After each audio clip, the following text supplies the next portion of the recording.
நாங்கள் எங்களுடைய வகுப்புல பாடங்களை பார்த்து கொண்டு போறோம். நான் நினைக்கிறேன் 12 முழு பாடத்திட்டங்களையும் நீங்க நிறைய படிச்சுக்கிறீங்க. அதுல இன்னும் சில தலைப்புகள் மாத்திரமே காணப்படுகின்றன. அந்த அடிப்படையில நோன்பு, ஹஜ், அதோட இமாம்கள் என்ற ஒரு பகுதி, இமாம்கள் பகுதி இருக்குது. நாங்க அது முடிய மறுகாலம் இது ரிவிஷன்ல பேப்பர் கிளாஸ் ரிவிஷன் ஆகி கொண்டிருக்குது. நாங்க படிச்ச பாடம் எல்லாம் ரிவிஷன் ஆகி கொண்டிருக்குது. எனவே உங்களுக்குரிய ஜூலை மாத டைம் டேபிள் நான் நேரத்தோடு தார முடியும். ஜூலை மாதம் ஃபுல்லா பிளான் பண்ணி தான் செய்யறேன். ஏதாவது இந்த வெளி கிளாஸ் உள் கிளாஸ் எல்லாம் வச்சு உங்களுக்கு ஒரு பிக்சடான டைம், நீங்க இப்ப நடக்குமா நடக்காதா அது ஒன்றும் யோசிக்க தேவையில்ல. பிக்சடான டைம் டேபிள் வந்து உங்களுக்கு இன்ஷா அல்லாஹ் நாளைய தினம் உங்களோட கையில வந்து சேரும். ஒரு பிக்சடான டைம் டேபிள் உண்டு. அதை நீங்க விலை கொள்ள வெப்ப பாடம் நடக்க வேண்டும்.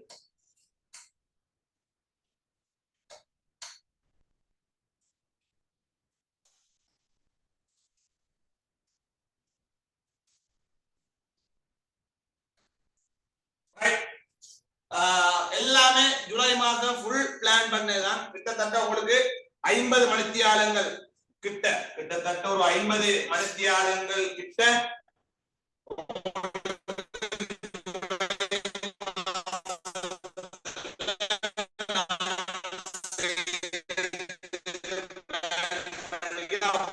பெரிய ஒரு வேலை திட்டம் உண்டு.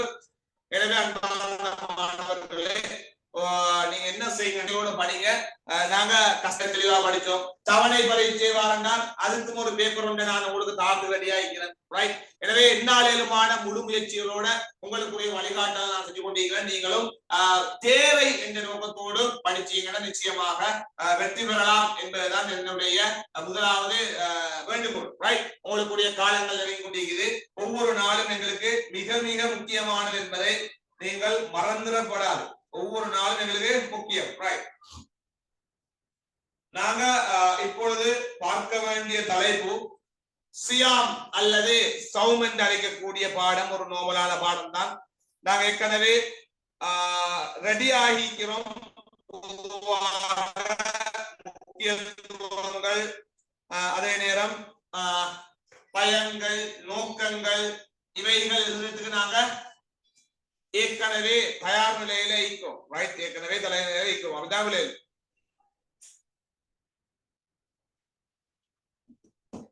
இப்ப எங்களோட பாடம் என்னன்னா சியாம்.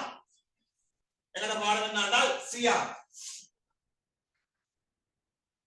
அல்லது சௌம். சியாம் அல்லது சௌம் என்று அழைக்கக்கூடிய ஒரு பாடம் தான் எங்களோட பாடம். சியாம் அல்லது சௌம் என்று அழைக்கக்கூடிய ஒரு பாடம் தான் எங்களோட பாடம்.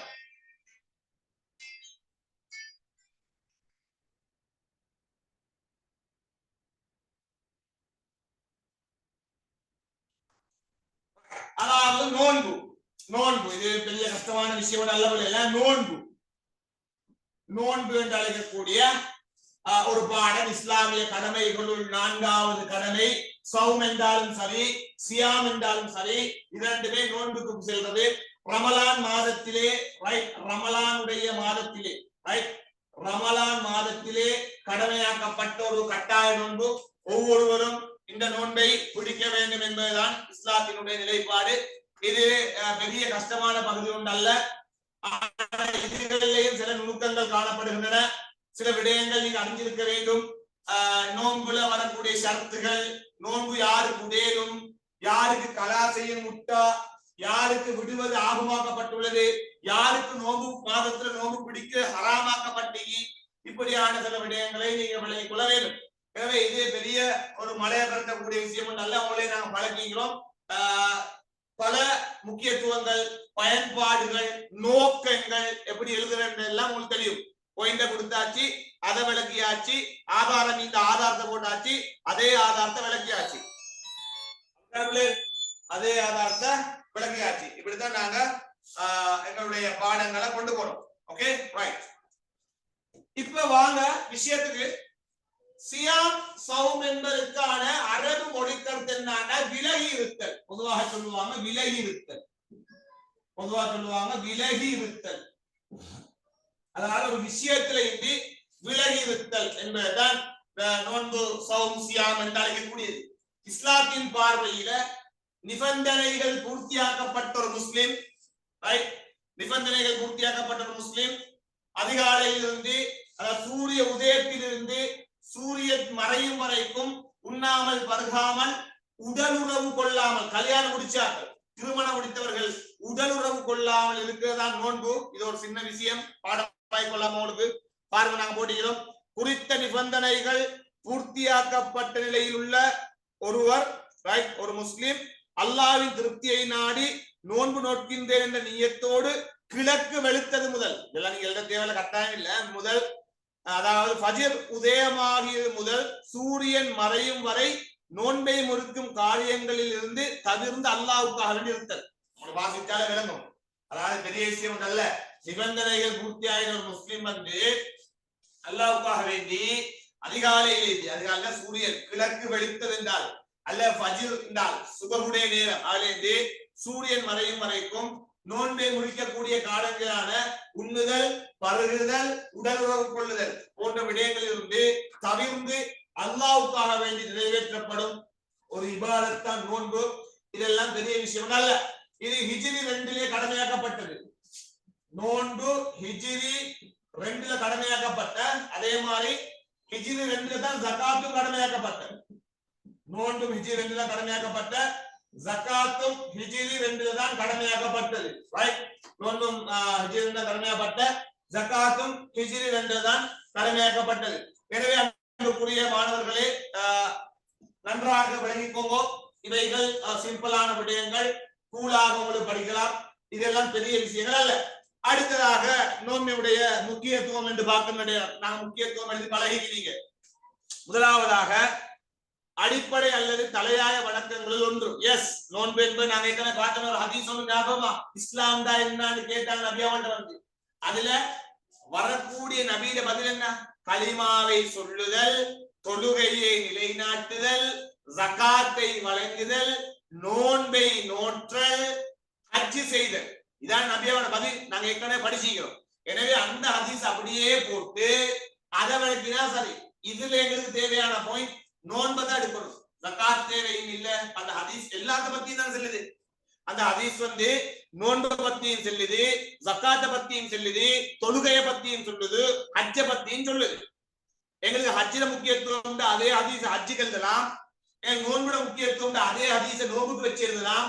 எங்களுக்கு தொழுகையின் முக்கியத்துவம் என்றால் அதே ஹதீஸை பேசிக்கொள்ளு. அப்ப பாயிண்ட கொடுத்தாச்சு, பாயிண்ட கொஞ்சம் விளங்கப்படுத்தியாச்சு. ஆதாரம் ஒரு ஏற்கனவே தெரியும், நான் இங்க போட்டில்ல. என்ன ஆதாரம்? ஜிப்ரீல் அலைஹிஸ்ஸலாம் அவர்கள் வந்து, நான் படிச்சவன ஹதீஸ் ஜிப்ரீல் எல்லாம் விளக்கமா தந்தீங்க வந்து நபி அவர்கள் கேட்கிறாங்க இஸ்லாம்டா என்னாண்டு. அப்பொழுதுதான் நபி அவர்கள் சொன்னார்கள்,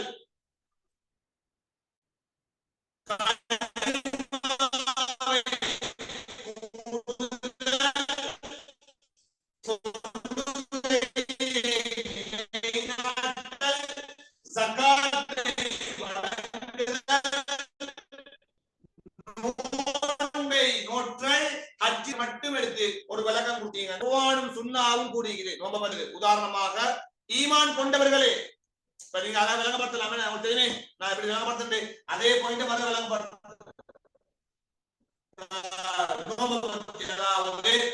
ரமலான் மாதத்தில் நோக்கக்கூடிய நோன்பை பற்றி இறை அருள், இறை மறை திருக்குறளை பற்றி கூறியிருக்கின்றார்கள். அதன் அடிப்படையில் குர்ஆன் அண்ணா ஆயத்தோடு போட்டி என்னது? ஈமான் கொண்டவர்களே, உங்களுக்கு முன்பிருந்த ஓர் மீது நோன்பு கடமையாக்கப்பட்டது போல் உங்கள் மீது நோன்பு கடமையாக்கப்பட்டுள்ளது.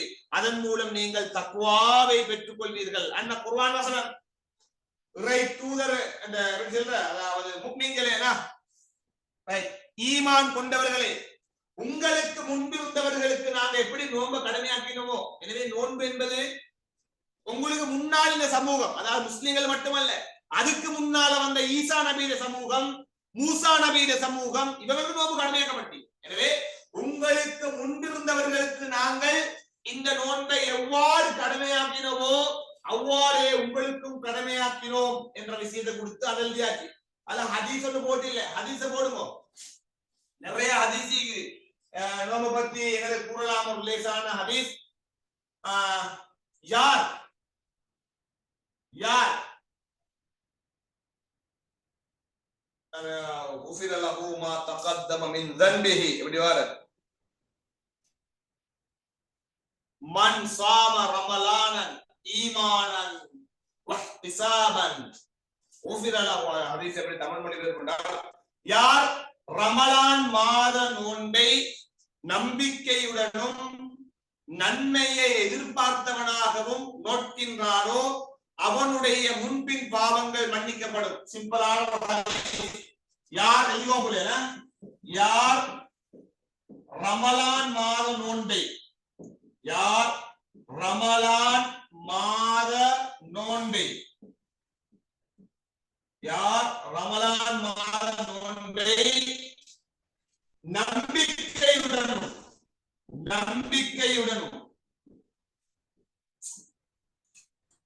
நன்மையை எதிர்பார்த்தவர்களாகவும்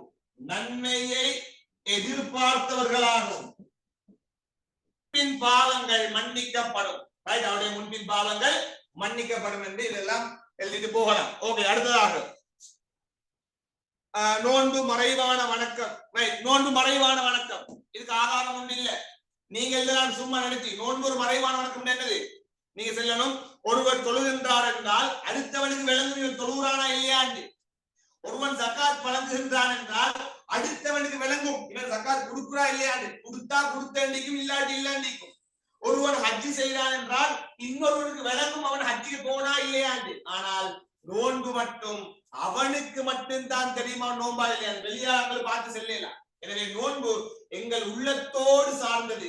எனக்கு மட்டும்தான் தெரியும் நான் நோன்பா கள்ள நோன்பா நல்ல நோன்பா என்று. எனவே ஏனைய இபாதத்துகள் பிறரும் அறிந்து கொள்வார்கள். தொழுகின்றேன் என்றால் ஒருவன் தெரியும் தொழுகையாளி. நோன்பு ஹஜ்ஜிக்கு போறான் என்றால் இவன் ஹஜ்ஜிக்கு போறான் இன்னொருத்தர் தெரிஞ்சு கொள்ளலாம். ஜக்காத் வழங்குகின்றான் என்றால் அவன் ஜக்காத் வழங்குகின்றான் என்பதை தெரிந்து கொள்ள முடியும். ஆனால் நோன்பு மட்டும் செய்தவனுக்கு மட்டும்தான் அது வழங்கும் என்ற விஷயம்தான். இது ஒரு மறைவான இபாதத். எனவே அவன் உள்ளத்தோடு தொடர்புடையது. அவனுக்கு மட்டும்தான், அவனுக்கும் அல்லாஹ் கொண்டு தெரியும், வேற யாருக்கும் தெரியாது என்ற விடயத்தை நீங்க அதுல விளங்கப்படுத்தலாம். ஆகவே இதெல்லாம் 4 போய் தெரிஞ்சுனா போதும் இல்ல. லைலத்துல் இந்த நோம்புடைய இன்னொரு ஸ்பெஷல் என்னன்றால் குர்ஆன் அருளப்பட்டதும் அதே நேரம் நோன்பு கடமையாக்கப்பட்டதும் இந்த ரமலானுடைய குர்ஆன் அருளப்பட்ட மட்டுமல்ல, லைலத்துல் கத்ர்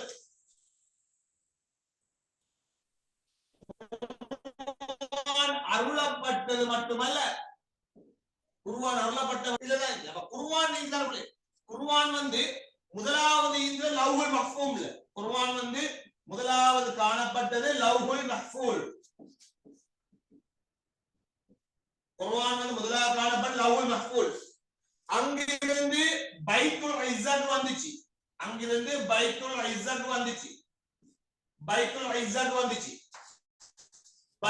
இஸ்ஸத் தான் நபி அவர்கள் வந்து. அப்ப லவ்ஹுல் மஹ்ஃபூல்ல இருந்து பைத்துல் இஸ்ஸத் இறங்கிதான குர்ஆன் அங்க இருந்து கீழே வந்துச்சு. இது ரமலான் மாசத்துல தான் நடந்துச்சு. இது ரமலானுடைய மாதத்துல நடந்தது. லவ்ஹுல் மஹ்ஃபூல்ல இருந்த குர்ஆன் பைத்துல் இஸ்ஸத் வந்தது ரமலான் மாதத்தில் நடந்தது. எனவே குர்ஆன் இறங்கிய மாதம் லைலத்துல் கத்ருடைய சிறப்பு என்ன? 1000 மாதங்களை விட சிறந்த ஒரு நாள், ஒரு இரவு தான் லைலத்துல் கத்ர். அந்த இரவு மட்டும் ஒருவனுக்கு கிடைத்து விட்டால் 1000 மாதங்கள் அவன் செய்த அமலுக்குரிய நன்மை கிடைக்கும் அவனுக்கு. 1000 மாதங்கள் யோசிச்சு பாருங்களேன். 1000 மாதம் தான் 93 வருடங்கள். ஒருவனுக்கு ரமலான் மாதத்துல சரியா லைலத்துல் கத்ருடைய அந்த பாக்கியம் கிடைத்தால் அவன் 93 வருடங்கள் செய்த நன்மை அவனுக்கு கிடைத்து விடும். எனவே அப்படிப்பட்ட மிக பரக்கத்தான அந்த லைலத்துல் கத்ர் என்று அழைக்கக்கூடிய கண்ணியமான இரவும் இருப்பது ரமலான் மாதத்துல. அதே நேரம் லவ்ஹுல் மஹ்ஃபூல்ல இருந்து பைத்துல் இஸ்ஸாக்கு குர்ஆன் இறக்கப்பட்டது ரமலான் மாதத்துல. இத்தகைய பாரிய நன்மைகளை கொண்டதாக இந்த இபாதத் காணப்படுகின்றது. இன்னும் நிறைய சொல்லலாம். நீங்க 4 விலங்கி கொண்டா போதுமான. ஓகே, அதே நேரம் இன்னொன்னு நோட் பண்ணிக்கோங்க, அங்காலைக்கால் நோட் பண்ணிக்கோங்க.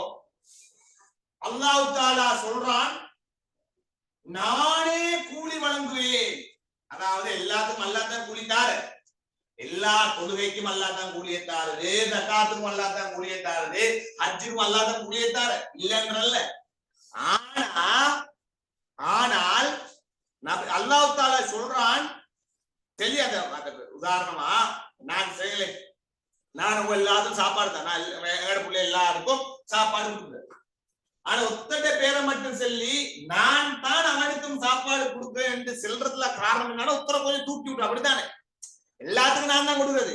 ஒத்தட பேரை மட்டும் சொன்னால் உதாரணமா மெடல் சாப்பாடு கொடுங்களே, மெடல் கொடுக்கணும், எல்லாருக்கும் பாஸ் ஆகினாலும் மெடல் கொடுக்குறேன், எல்லாரும் கொடுத்துட்டு ஒரு பிள்ளைக்கு மட்டும் மெடல் கொடுக்கல நான் சொல்றேன் இந்த பிள்ளைக்கும் மெடல் கொடுத்த நான் என்று செல்ற நேரம் அந்த பிள்ளைய கொஞ்சம் தூக்கி விடும். அதே மாதிரி தான் இபாதத்துல எல்லாத்துக்கும் அல்லாஹ் தான் கொடுக்குற. ஆனா அல்லாஹ் வார்த்தையால் சொல்லி இருக்கின்றான், ஒரு அடியான் எனக்காக நோன்பு நோக்கின்றான், எனவே அவனுக்கு நான் தான் கூலியை கொடுப்பேன். அது ஹதீஸ்ல அல்லாஹ் சொன்னதாக நபி அவர்கள் சொன்ன ஒரு ஹதீஸுல் குதுசி, ஒரு அடியான் எனக்காக நோன்பு நோக்கின்றான் அவனுக்கு நானே கூலியை கொடுப்பேன். அல்லாஹ் தஆலாவே தானே கூலியை கொடுப்பதாக வார்த்தைகளால் சொல்லப்பட்ட இதுல 4 அடி ஆயிக்கோங்க. நான் மேலதிகமா சொல்றேன், எல்லாம் சும்மா தலைக்குள்ள வச்சுக்கோங்க, அங்க பாட்டு ஒன்றுல வந்தா மெச்ச அடிச்சுக்கொள்ள. Right, okay. நோன்பின் நோக்கங்கள் தக்குவாவை ஏற்பது அதெல்லாம் தேவையில்ல, பிள்ளை பெருசா நீங்க அதெல்லாம் பார்க்க வேண்டிய அவசியம் இல்லை. முக்கியத்துவத்தை மட்டும் கொஞ்சம் பார்த்துக்கோங்க, நோக்கங்கள் இல்ல பார்க்க தேவையில்லை என்றால் அது எனக்கு சோம்பல் செல்ல அதுகள் பெரிய விஷயம் இல்லை. ஆனா ஒரு முறை பாயிண்ட்ல வாசிக்குவோம், தக்குவாவை ஏற்படுத்த நோன்பு தக்குவாவை இதை அச்சத்தை கொண்டு வரும். ஏன் எப்படி எழுத போற, ஒருவன் பசித்திருக்கின்ற நேரம் கூட அவன் கண் முன்னால சாப்பாடு இருக்கின்ற நேரம், தண்ணீர் இருக்கின்ற நேரம், களவால எதையும் செய்யலுமா நேரத்திலும் கூட இறைவனுக்காக வேண்டி பட்டு இருக்கின்றான் என்றால் அவன் தக்குவா வரும். நீங்க நினைச்சு எழுதலாம். அடுத்தது அல்லாஹ்க்காக தன் தேவைகளை ஆசைகளை கட்டுப்படுத்த. எஸ், அவன் தனது பசி என்ற தேவை, தனது மனைவி இருந்தால் உடல் தேவை, இந்த எல்லா தேவைகளையும் அவன் அல்லாஹ்வுக்காக வேண்டி கட்டுப்படுத்துகின்றான் என்ற எண்ணம் வருது. அதெல்லாம் உங்களுக்கு அழகா இதெல்லாம் விளக்கப்படுத்தலாம். இதை நீங்க சும்மா ஒரு முறை வாசிச்சுவோம். பெரிய இஷ்யூ அல்ல இதெல்லாம். ஆன்மாவை பலப்படுத்தல், ஆரோக்கியத்தை பெற்றெடுத்தல். ஆரோக்கியம் உங்களுக்கு தெரிந்த நோன்பு ஒரு டயட் சிஸ்டம். நோன்பு என்பது நோன்பாக பிடிச்சால் நாம தின்ற மாதிரி சாறு கேள்வி ஆஹான்னு திண்டு போட்டு படித்து போட்டு எலும்பி அந்த இஃப்தார் நேரத்துல பொறிச்சது பழைய எண்ணெய் புதிய எண்ணெய் எல்லாத்தையும் பொறிச்சது அது இதெல்லாம் திண்டு வாரதல்ல. இஸ்லாம் கூறிய முறை ஒரு முறை வாசிச்சுவோம். இதெல்லாம் பெரிய விஷயம் அல்ல. இப்ப நோன்பின் விதிமுறைகள் என்றால் நோன்புட பயன்கள், இந்த நோன்புட பரலுகள். நோன்பு பரலுகள் 2 தான். நியத்து வைத்தல். இப்பதான் ஒரு பாட் பண்ணக்கூடிய சில விடயங்களை பார்த்துக்கொள்ளணும். இதுகள் அந்த நோன்புட மற்ற விஷயங்களை சும்மா நீங்க மேலோட்டமா ஒரு முறை வாசிச்சுக்கோங்க, எழுதலாம். நீங்க எல்லாம் கஷ்டப்பட வேண்டிய ஐயோப்பா 10ஆம் பாடம் இறங்கி படிக்கணும். இதெல்லாம் நீங்க ஒரு முறை வாசிச்சு ஜகாத்தை நல்லா பாத்துக்கோங்க. ஜகாத்தை இறங்கி படித்தாங்க. தொழுகையை நல்லா பாத்துக்கோங்க. தொழுகையை ஃபுல் நோட்ஸ். இதெல்லாம் சும்மா மேலோட நம்பிக்கை வந்தா எழுதுதான். நாளைக்கு பெரும்பாலும் வருவது குறையும், வந்தாலும் நெச்சடிச்சிடலாம். எங்களுக்கு சும்மா ஒரு முறை வாசிச்சாலே ஏன்னா நோம்பெல்லாம் நாங்க அடிக்கடி செய்ய ஒரு முறை வாசிச்சு தலைக்குள்ள வச்சு கொண்டாலே போதும். ஆனா பேப்பர் கிளாஸ்ல இவைகள் ஒரு வித்தியாசமான கேள்வி அமைப்புல நாங்க போட்டிருப்போம். இப்ப நாங்க செஞ்சு கொண்டு போறோமே. இப்ப கடைசியா பார்த்தோம் என்ன ஒரு பாடமே கடைசியா இந்த முஅத்தஸிலாக்களுடைய சிந்தனைகளை அஹ்லு சுன்னாவை ஒப்பிட்டு பார்த்தோமே. அப்படியான சில கேள்விகள் நான் இதுக்குள்ளார போட்டு நீங்க ஒரு முறை வாசிச்சு கொண்டா சரி. இது தவிர்ந்த இப்ப பார்க்க போற விடயங்களை கொஞ்சம் நீங்க ஆழமாக பார்த்து கொள்ள வேண்டும். அதுல முதலாவதாக நோன்பின் பரலுகள் நியத்து வைத்தல், அதிகாலையிலிருந்து மாலை வரை உண்ணாமலும் பருகாமலும், மனைவி இருந்தால் உடல் உறவு கொள்ளாமலும் இருத்தல். அதான் நோன்பு. ரைட், அது ஒரு சிம்பிளான விஷயம் உங்களுக்கு தெரிஞ்சு. அடுத்ததாக நோன்பின் ஷரத்துகள் என்று வார நேரம் முஸ்லிமாக இருத்தல், பருவ வயதை அடைந்திருத்தல், சுதந்திரம் உள்ளவனாக இருத்தல், தேக ஆரோக்கியம் உள்ளவனாக இருத்தல். இதுகள் எல்லாம் தெரிஞ்சது. இதெல்லாம் பெருசா வரப்போறல பிள்ளைல எதற்கும் நான் சொல்லிக் கொள்றேன். முஸ்லிமாக நோன்பு ஷரத்து நான் சொல்லிக்கு ஒருவன் ஒரு இபாதத்தை செய்வதற்கு முன்னால் உள்ளவை. இப்ப நோம்பு பிடிக்கிற முன்னால் நினைக்கு அவன் முஸ்லிமாக இருக்க வேண்டும். அவன் என்னது இந்த பருவ வயது அடைஞ்சிக்கணும். சின்ன பிள்ளைய பிடிக்க வேண்டிய அவசியம் இல்லை. ஆனா பழகிறது பிடிக்க கேஸ் ஒன்று இல்லை. ஆனா சின்ன பிள்ளை பிடிக்க வேண்டிய கட்டாயம் ஒன்று இல்லை. ரைட், இப்படியான விடயங்களை எங்களுக்கு சொல்லிக் கொண்டு போகலாம். ரைட், அடுத்தது மிக முக்கியமான ஒரு விடயம், நோன்பை விடுவதற்கு சலுகை வழங்கப்பட்டவர்கள். நல்ல விளையம், இது ஒரு முக்கியமான விஷயம். யாருக்கு நோன்பு விடலாம்? நான் இது அளவு விளங்க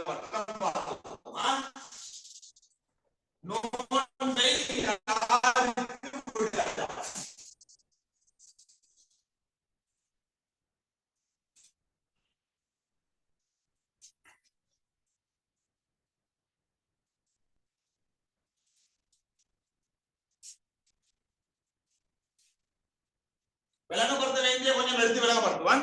மத்த மேலோட்டம்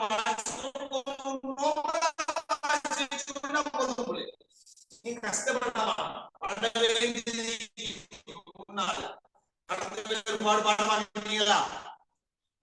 அடுத்த வந்து உருவாக்குற அதுகளை கொஞ்சம் பார்த்து கிளீனா வச்சுக்கோங்க.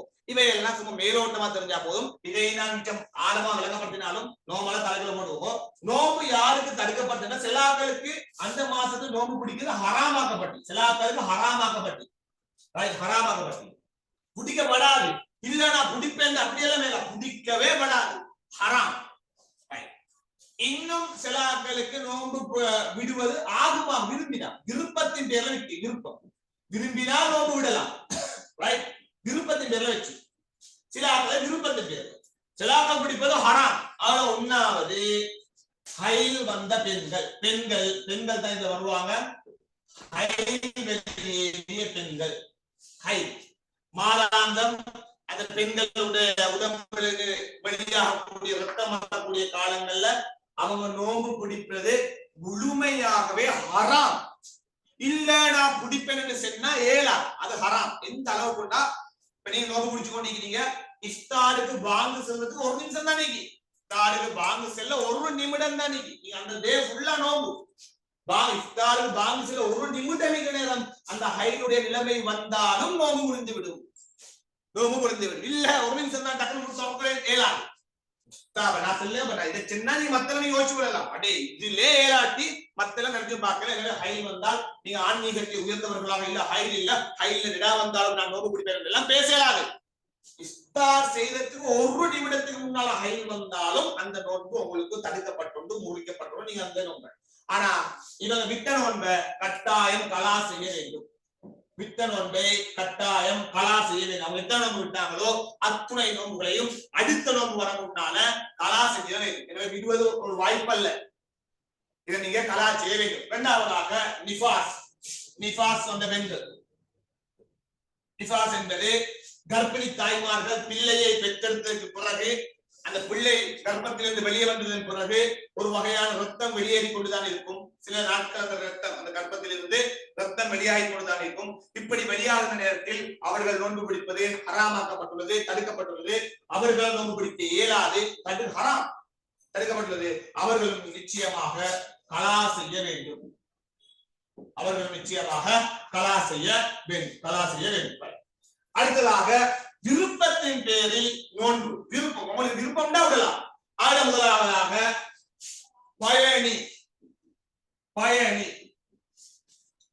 பயணம் செய்யக்கூடியவர்கள் நோன்பை விடலாம். விருப்பம் விருப்பம் தான் விடலாம். சில ஆட்களுக்கு பசியில பஸ்ல போனா சக்தி வரலாம், வாகனங்களை போகிற வாகனங்கள் அசைவுகளால சக்திகள் வரலாம். இப்படியான நேரங்கள்ல அவங்க நோன்பை விடுவதற்கான அனுமதி உண்டு. நோன்பை விடலாம். ஆனா விட்ட நோன்பை கலா செய்ய வேண்டும். அவர்களும் கலா செய்ய வேண்டும்.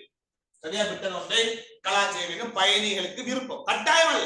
இது மாதிரி நீங்க விட்டுதான் வேணும் அல்ல. உங்களால பேலன்ஸ் பண்ணி கொண்டு போக வேணுமா நீங்க போகலாம். இல்ல பசியில நீங்க சாருக்கு சாப்பாடு பிள்ளைகள் அப்படி பகல் நேரங்கள்ல போற நேரங்கள்ல வகுத்த கொமட்டி கொண்டு சக்தியில் வருது, உங்களோட உடம்ப தாக்க உங்களோட உடம்ப குழப்புது என்றால் நிச்சயமாக நீங்கள் நோன்பை விடுவது ஏழும். ஆனா கலா செய்ய வேண்டும். அடுத்ததாக பாலூட்டும் தாய்மார்கள். பாலூட்டும் தாய்மார்கள் பாலூட்டும் தாய்மார்களும் விருப்பத்தின் பேர் விருப்பம் தான் நோன்பை விடலாம். விருப்பம் தான் அவர்களுக்கு நோன்பை விடலாம், எந்த பிரச்சனையும் அல்ல. ஏனென்றால் ஒரு பிள்ளைக்கு பால் கொடுக்கின்ற நேரம் அந்த தாய் ஆரோக்கியமாக உடல் சக்தி உள்ளவர்களாக இருக்க வேண்டும். பட்டினியிலே இருக்கின்ற பொழுது அந்த தாயுடைய மார்பகத்திலே பால்கள் சுரக்காது. எனவே பிள்ளைகளுக்கு பால் கொடுக்க முடியாது. எனவே அவர்களுக்கும் என்ன செய்யலாம், நோன்பை விருப்பம். சிலாக்கள் இல்ல நான் எப்படி மீண்டு அங்காளிக்காக கஷ்டப்பட்டு நான் இதுதான் செய்வன் என்று அவர்கள் முடிவெடுத்தாங்க என்றால் அது வேற கதை. ஹலோ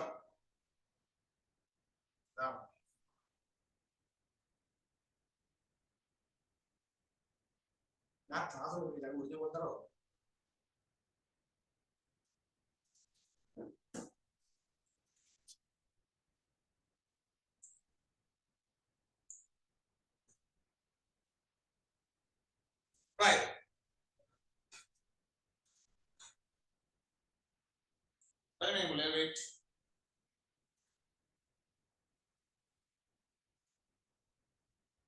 சரி.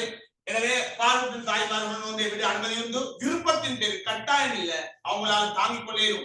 பசியில இருந்து பிள்ளைக்கு பால் கொடுக்கக்கூடிய உடம்பு சக்தி உள்ளது என்று அவர்கள் உணர்ந்தால் பால் கொடுக்கலாம். அப்படி இல்லாட்டி அவர் என்ன செய்யலாம், அந்த பால் கொடுக்காம அதனை இந்த பால் கொடுக்கணும், அதுக்காக நோம்பு விட்டு போட்டு கலா செய்ய முடியும். அவர்களும் கலா செய்ய வேண்டும். ரைட்.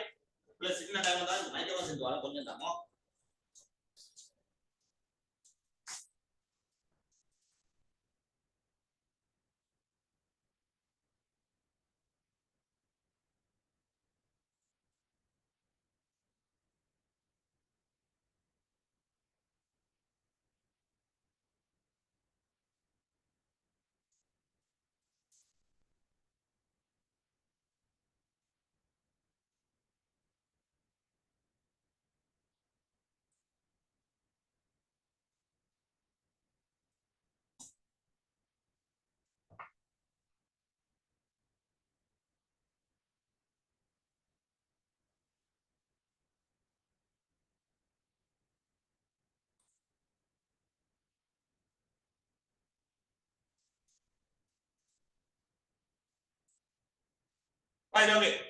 அடுத்ததாக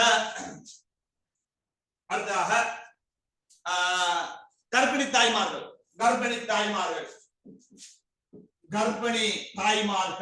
அவர்களுக்கு நோம்ப அவங்களோட விருப்பத்துல விடுவதற்கான அனுமதியை இஸ்லாம் தெளிவாக வழங்கியுள்ளது. கர்ப்பிணி தாய்மார்களுக்கும் அவங்க விரும்பினால் இந்த நோன்பை அவர்களுக்கு விட முடியும். ஏனென்றால் கர்ப்பத்தில் பிள்ளை இருக்கின்ற பொழுது உங்களுக்கு தெரியும், நீங்க கண்டிருப்பீங்க, உங்களோட தாத்தா உங்களோட குடும்பத்தினர்கள் கர்ப்பத்தில் சக்தி வரும்னா வாந்தி வரும், அந்நேரம் அந்த ஒரு வகையான அலட்டி கொண்டிருப்பார்கள். அந்த உடம்பு அவங்களா இருக்க மாட்டாங்க. பெண்கள் கர்ப்பமாயிட்டால் அவங்களா இருக்க மாட்டார்கள். முற்றிலும் ஒரு வேறுபட்ட வாழ்க்கை தான் 10 மாதங்களாக அவர்கள் கழிப்பார்கள். எனவே அவங்களுக்கு சில நேரங்கள்ல பசியில் இருப்பது அசௌகரியமா இருந்தால் சில நேரம் அதிகமாக பசிக்கும். ஏனென்றால் அவர்கள் 1 வயது அல்ல 2 வயது. எனவே பசிக்க வாய்ப்புகள் உண்டு. இந்த நேரங்கள்ல நோன்பு அவர்களுக்கு ஒரு கஷ்டமாக இருந்தால் அவர்களுக்கும் விடுவது விருப்பத்தின் பேரில் விடுவதற்கான அனுமதி உண்டு.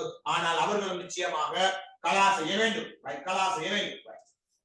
அடுத்ததாக இதே மாதிரி நோயாளி என்று வார நேரம் நாங்க நோயாளிகளை 2 வகையாக பிரித்து நோக்க வேண்டும். நோயாளிகளை நாங்கள் 2 வகையாக பிரித்து நோக்க வேண்டும். ஒன்று குணமாகும் நோயாளி, குணமாகிற நோயாக இருக்கலாம். இன்னொன்று குணமடையா நோய்கள். நோயாளியை நாங்கள் 2ஆக பார்ப்போம். சில நோய்கள் வந்தால் குணமாகும். நோம்பு காலத்துல டெங்கு வந்து டெங்கு வந்தா நோம்பு பிடிக்கல. டெங்கு என்பது எங்களோட உடம்புல இருக்கக்கூடிய வெள்ளை அணுக்களை குறைக்கும். அப்ப வெள்ளை அணுக்கள் குறைக்கிறோம், அந்த உடம்புக்கு எப்பயுமே போஷாக்கு வழங்கி கொண்டே இருக்க வேண்டும். ஜூஸ்கள் அதுகள் குடிச்சு கொண்டே இருக்கணும். அப்பதான் அந்த வெள்ளை அணுக்கள் கூடும். எனவே டெங்கு போன்ற நோய்கள் வந்தால் அவங்க நோம்பு பிடிக்கல. ஆனா டெங்கு ஒன்று மரணம் அல்லது குணம், 2 ஒன்றுதான். டெங்கு வந்தா சாகுறாக்களும் நிற்கும், மௌத்தாபுராக்களும் நிற்கும். அதே குணமடையக்கூடிய நோய். எனவே டெங்கு என்பது ஒரு குணமடையக்கூடிய நோய். ரைட். அதே மாதிரி சளி வருத்தங்கள், ஏதோ நோய் அல்லது வயிற்றோட்டம் ஏதோ உடம்புக்கு வந்துட்டு ஆனா அந்த நோய் குணமாகும் என்ற அடிப்படையில் வரக்கூடிய நோய்கள் இருக்குது. அதே நேரம் குணமாகாத நோய்கள், கேன்சர், புற்றுநோய், கேன்சர் வந்துட்டால் அது தெளிவாக தெரியும், அது ஒரு குணமாகாத நோய். சில ஆட்களுக்கு ஆரம்ப ஸ்டேஜிலே கண்டுபிடிச்சால் அது குணமாயிடும். அது இல்லாம 2வது ஸ்டேஜ் 3வது ஸ்டேஜுக்குள்ள அந்த உடம்புக்குள்ளால அந்த வேர்கள் பரவிட்டால், அந்த புற்றுநோய்க்குரிய வேர்கள் உடம்பு முழுவதும் பரவிட்டால் அது குணமாகாது. அது மரணம் என்பது உறுதியாக்கப்பட்ட ஒரு நோய். அப்படித்தான். அப்படியான நோய்கள் வந்தால் அது குணமாகாத நோயாகத்தான் பார்க்கப்படுகின்றது. எனவே குணமாகக்கூடிய நோயாளி ஒருவர் நோன்பை விட்டால், நோன்புல ஒரு காய்ச்சல் வந்து டெங்கு மாதிரி காய்ச்சல் வந்துட்டு அது குணமாகக்கூடியது, ஆனா நோன்புல வந்துட்டு எனவே நோன்பு பிடிக்கலாம். எனவே நோன்பை விட்டால் அவர் நிச்சயமாக கலா செய்ய வேண்டும். நோன்பு எத்தனை நோன்பை விட்டார்களோ அத்துணை நோன்புகளையும் அவர்கள் கலா செய்ய வேண்டும். ஆனால் குணமாகாத கேன்சர் போன்ற நோய்கள் வந்து குணமாகாத பிடிக்கலாது. நோன்பு காத்த மட்டுமல்ல, நோன்பு முடிஞ்சும் அவங்களுக்கு பிடிக்கலாம். குணமாகாத நோயாளிகளாக இருந்தால் அவர்களுக்கு மட்டும்தான் கலா செய்ய தேவையில்லை. அவங்களுக்கு மட்டும்தான். மற்ற எல்லாம் விட அனுமதிக்கப்பட்ட, நோம்பு பிடிப்பது ஹராம் என்று கூறப்பட்ட எல்லாரும் திருப்பி நோம்பு பிடிக்கணும். இந்த குணமாகாத நோயாளிகள் மாத்திரம் கலா செய்ய வேண்டிய தேவை இல்லை. உதாரணமாக நான் சொன்ன மாதிரி இரத்த புற்றுநோய்கள் அல்லது உடம்பு முழுக்க பரவிய புற்றுநோய்கள் அல்லது என்னது இந்த சிலலாம் இந்த சிக்கதாவா பண்ண நோய்களுக்கு இந்த அன்சபாக இப்படியான நோய்கள் இந்த மாதிரி நோய்கள் குணமாகாது.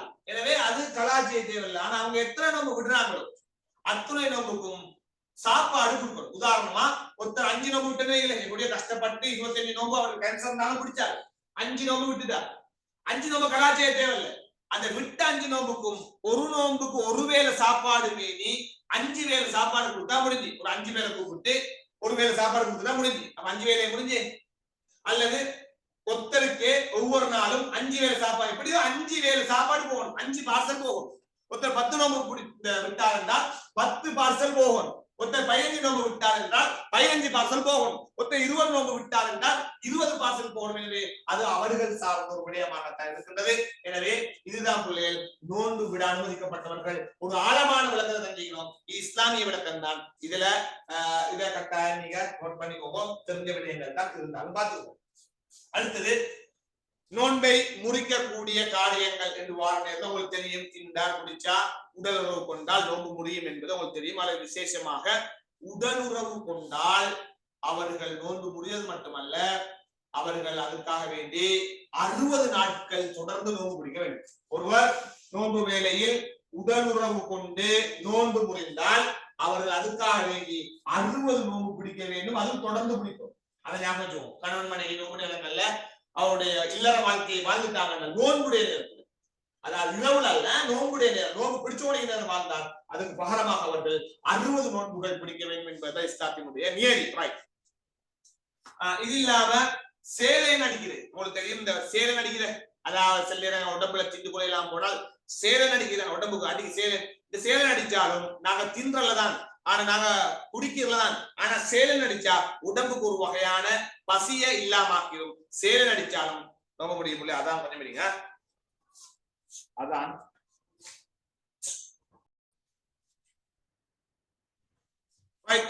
எனவே அந்த சேலை அடிக்கிறது என்பதை நோன்பை முடிக்கக்கூடியது. உடம்புல இருந்து நோமலா ரத்தம் வந்தா நோக்க முடியாது. ஆனால் உடம்புக்கு நோம்பை வெட்டி ரத்தம் வந்தா நோக்க முடியாது. ரத்தம் வந்தா நோக்க முடியாது. நீ படிச்சுக்க. ஆனா சும்மா ஒரு நெலும்பொண்ணு கடிச்சு ரத்தம் வந்ததுக்காக வேண்டிய நோக்க முடியாது. வந்துட்டால் உடனே உமா ரத்தம் வந்துட்டு நோம்பு என நோம்பு இல்லைன்னு சொல்ல இயலாது. உங்களுக்கு மயக்கம் வரக்கூடிய அளவுக்கு ரத்தம் வந்தால்தான் நோம்பு முடிவடையுமே தவிர சும்மா வார சின்ன சின்ன புண்ணுகளுக்கு கீழ்பட்டதுக்கெல்லாம் நோம்பு முடியக்கூடியதல்ல. அது இல்லாம பிள்ளைகள் வாந்தி தானாக வந்தா நோக்க முடியாது. வாந்தி தானாக வந்த முடியாது. ஆனால் நாங்கள் முனைந்து வாந்தி எடுத்தால் விரலம் குத்தி அல்லது ஏதாவது பார்த்துக்கிட்டு நாங்களாகவே வேணுமென்றே வாந்தி எடுத்தோம் என்றால் அப்பொழுது நோக்க முடியுமே தவிர தானாக நோக்கு வந்தால் நோக்க முடியாது. சும்மா காதுல கேட்டுக்கோங்க, எழுத தேவையில்லை. எங்காலையாவது ஒரு கேள்வி. ஏதாவது இரவல் என்பது ஒரு புள்ளியும் எங்களுக்கு முக்கியம். எனவே இதைத்தான் பாருங்க என்று எங்களால இந்த உங்களை சொல்லி கொண்டு போகலாம். அடுத்ததாக சுன்னத்தான நோம்பு. சுன்னத்தான நோம்புகளை கொஞ்சம் நீங்க தெரிஞ்சு வச்சிருக்க வேண்டும். சுன்னத்தான நோம்புகள்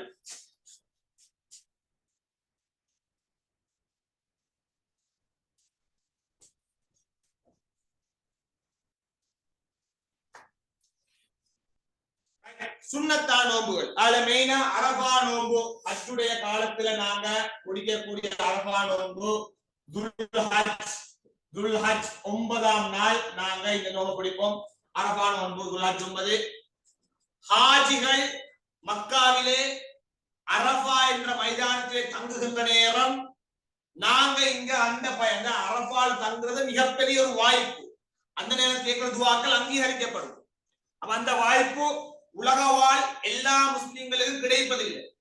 எனவேதான் அந்த வாய்ப்பு எல்லாருக்கும் கிடைக்க வேண்டும் என்பதற்காக வேண்டி ஆகுமாக்கப்பட்ட சுன்னத்தான நோன்பு அரபாதின நோன்பு துல்ஹஜ் 9 பிடிக்கும். ஆனா அரபு ஹாஜிகள் பிடிக்கிறல்ல, மக்காலிக்கிற அல்ல ஹாஜிகள் பிடிக்கிறல்ல, அவங்க பிடிக்கிறல. அவங்க கிரவுண்ட் இருப்பாங்க, துவா கேட்டு கொண்டிருப்பாங்க, திக்ர் சொல்லி கொண்டிருப்பாங்க, குர்ஆன் ஓதி கொண்டிருப்பாங்க, அல்லாஹ்வுடைய மகிமையை பத்தி ரசூலா பத்தி பேசி கொண்டிருப்பாங்க. ஆனா அந்த பாக்கியம் எங்களுக்கு கிடைக்குது. நாங்க ஹஜ்ஜி போறது எங்க 25 லட்சம் இப்ப இருந்து சேர்க்க தொடங்கினாலும் நாரடிச்சு போன போதுதான் சேர்க்க முடியலாம். அல்லாஹ்வுடைய நாட்டம் இருந்தால் அடுத்த வருடமே போகலாம். அது வேற கதை. அசன பிளான் பண்ணணும் இல்லை. எனவே இந்த வாய்ப்பு கிடைக்குமா கிடைக்காதுன்னு எனக்கும் தெரியாது, உங்களுக்கும் தெரியாது. அல்லாஹ்வுடைய அருளால கிடைத்தால் சந்தோஷம். சந்தோஷம் எல்லாம் மிகப்பெரிய பாக்கியம் அது. எனவேதான் அந்த அரபாவுடைய அந்த நன்மையை நீங்களும் பெற்றுக் கொள்ளலாம், அந்த நாளுடைய அந்த பாக்கியத்தை நீங்களும் அடைந்து கொள்ளலாம் என்பதற்காக வேண்டி அரபா நோன்பு துல்ஹஜ் 9. அடுத்ததாக ஆஷூரா தாசுவா முஹர்ரம் மாதம் வந்துட்டு ரைட் ஆஷூரா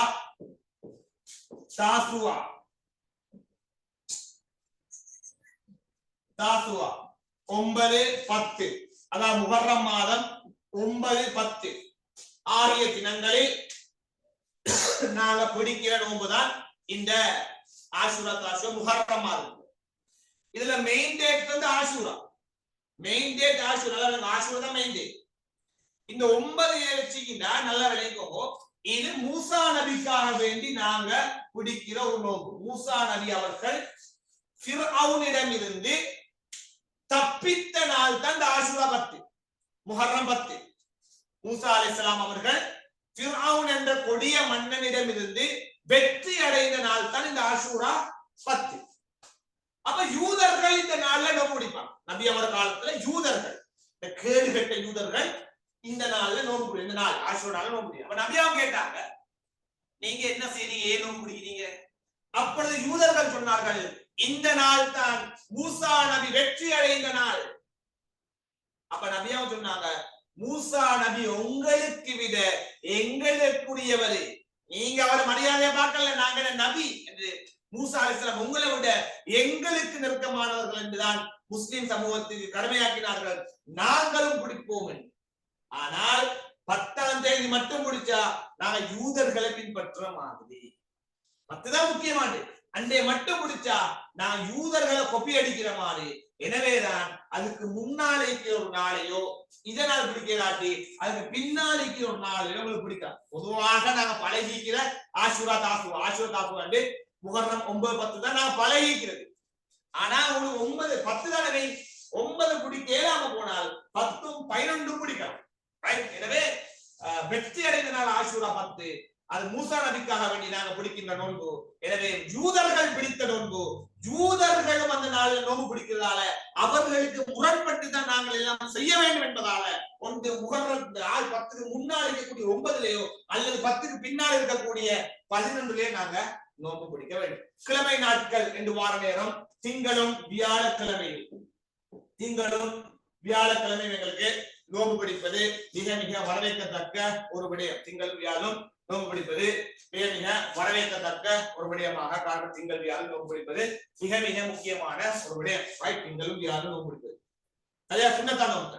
அதே மாதிரி மாதங்கள்ல அதிகமாக சுண்ணத்தான் நோன்பு பிடிக்கலாம். எப்ப என்றால் மாதங்கள் அதிகமான சுண்ணத்தான் நோன்பு பிடிக்கலாம். ஷவ்வால் சொல்லி ஷாபான் மாதம், ரமலான் மாதத்துக்கு முன்னால் உள்ள ஷாபான் மாதம் அதிகமான சுண்ணத்தான் நோன்புகள் பிடிக்கக்கூடிய மாதம். மாதம் என்று பார்த்தால் ஷஅபானுடைய மாதத்துல அதிகமாக சுன்னத்தான நோன்புகள் எங்களால் பிடிக்க முடியும். அதிகமாக சுன்னத்தான நோன்புகள் பிடிக்க முடியும். கிழமை நாட்கள் என்று பார்த்தால் திங்களும் வியாழனும் நோன்பு பிடிக்க முடியும். அதே நேரம் முக்கியமான அரஃபா, அதே ஆஷூரா தாசுவா. ஈதுல் ஃபித்ர் நாளைக்கு பிறகு வரக்கூடிய நோன்பு பெருநாளைக்கு நோன்பு பெருநாளைக்கு பிறகு வரக்கூடிய அடுத்த நாளை வரக்கூடிய 6 நோன்புகளும் சுன்னத்தானவைகள். ஆனா நாங்கள் பெரும்பாலும் அது பிடிக்கல. வீட்டில் இருக்கக்கூடிய ஆட்சிமார்கள் பிடிப்பார்கள், அப்பன்மார்கள் பிடிப்பார்கள், கொடியம்மார்கள் பிடிக்கிறது குறைவு. அடுத்த நாள் ட்ரிப்பும் ஃபன்னும் என்று போகணுமையா. எனவே ஈதுல் ஃபித்ர் என்ற இந்த திருநாளைக்கு பிறகு உள்ள ஈதுல் ஃபித்ர் 6 நாட்கள் நோன்பு பிடிப்பதும் சுன்னத்தான ஒரு கடமையாக பார்க்கப்படுகிறது. அடுத்ததாக நேர்ச்சை நோன்பு. இது வந்து சுன்னத் அல்ல, நேர்ச்சை நோன்பு. நேர்ச்சை நோன்பு என்பது சுன்னத் அல்ல, கட்டாயம். நேர்ச்சை என்பது நாங்க எங்கட மேல கடனாக்கி கொள்ற நோன்பு. உதாரணமாக, யா அல்லாஹ் எனக்கு இப்படி ஒரு தேவைக்குது, இந்த தேவை நடந்தால் நான் உனக்காக நோன்பு பிடிக்கிறேன். உதாரணமா, எனக்கு ஏலவல்ல பல்கலைக்கழகம் போறதுக்கான வாய்ப்பு கிடைத்தால் நான் ஒரு நோன்பு பிடிக்கிறேன் என்று சொல்லி உங்களுக்கு பல்கலைக்கழகம் போறதுக்கான வாய்ப்பு கிடைத்தால் அந்த நோன்பு பிடிப்பது உங்களுக்கு கட்டாய கடமை. அந்த நோன்பு பிடிப்பது உங்களுக்கு ஃபர்லான கடமை, கட்டாய கடமை என்று இங்கே மாற்றப்படுகின்றது. எனவே யூனிவர்சிட்டி சான்ஸ் கிடைக்காட்டி பிடிக்க தேவையில்லை. அந்த நாங்க எந்த விஷயத்தை வச்சு கேட்கிறோமோ அந்த விஷயம் எங்களுக்கு நடந்துட்டால் நிச்சயமாக சத்தியமாக இது கட்டாயம் குறிச்சி ஆகணும். குடிக்காம போனா கடன்காரன் மாறி. எனவே நேர்ச்சை நோன்பு சுன்னத் அல்ல. நாங்க வாய் விட்டு கொண்டால் நாங்க வாய்ப்பு கொண்டால் நாங்க மாட்டிக்கொள்றோம். கடன் நோன்பு தான் இது. சரியா? ஒரு கடன் நோன்பு. எனவே இத செய்ய தேவையில்ல, வச்சுக்கொள்ள அவசியம் இல்லை. வெற்றி நீங்க எந்த நோக்கத்துக்காக வைக்கிறீங்களோ அந்த நோக்கம் நடந்து விட்டால் நீங்கள் நிச்சயமாக வரலாறு நோன்பு மாதிரி குடிச்சே ஆக வேண்டும். குடிக்காம மௌத்தாகினால் கடன்காரன போல. நோன்பு பிடிக்க தடுக்கப்பட்ட நாட்கள் பெரும்பாலும் பெருநாளுடைய தினங்கள்ல நோன்பு பிடிப்பது ஹராம். ஈதுல் ஃபித்ர், ஈதுல் அல்ஹா போன்ற பெருநாள் தினங்களில் நோன்பு பிடிப்பது ஹராம். அதே நேரம் ஐயாமு தஷ்ரீக்குடைய நாட்கள், ஐயாமு தஷ்ரீக்குடைய நாட்கள்லையும் நோன்பு பிடிப்பது ஹராம். ஐயாமு தஷ்ரீக்குடைய நாட்கள் தான் ஹஜ் பெருநாள் என்பது துல்ஹஜ் 10, துல்ஹஜ் 9 அரஃபா நோன்பு, துல்ஹஜ் 10 ஹஜ் பெருநாள். அதுக்கு பிறகு வரக்கூடிய 11, 12, 13 ஆகிய 3 நாட்களும் ஐயாமு தஷ்ரீக் என்று அழைக்கப்படும். இந்த நாட்களில் நோன்பு பிடிப்பது ஹராம். இந்த நாட்களில் குர்பான் கொடுக்கலாம், உறுதியாக கொடுக்கலாம், ஆனால் நோன்பு பிடிப்பது ஹராமாக்கப்பட்ட விடயமாக காணப்படுகிறது. நோன்பு பற்றி இவ்வளவு ஒரு ஆழமான ஒரு விரிவான பார்வை இருந்தால் தாராளமானது. கொஞ்சம் அந்த முக்கியத்துவங்களை ஒரு முறை வாசிச்சு கொண்டால் போதுமானது. சரியா பிள்ளைகள்? நான் உங்களுக்கு இது தொடர்பான விடயங்கள் விளங்கி இருக்கும் என்று எப்படி எல்லாம் கொஞ்சம் மேலோட்டமா பார்த்துக்கொண்டீங்களா? இல்ல நோட் பண்ணி கொண்டீங்களா? ஆழமான சில பாயிண்ட்கள், நுணுக்கமான விடயங்கள் எடுத்துக்கொண்டீங்களா?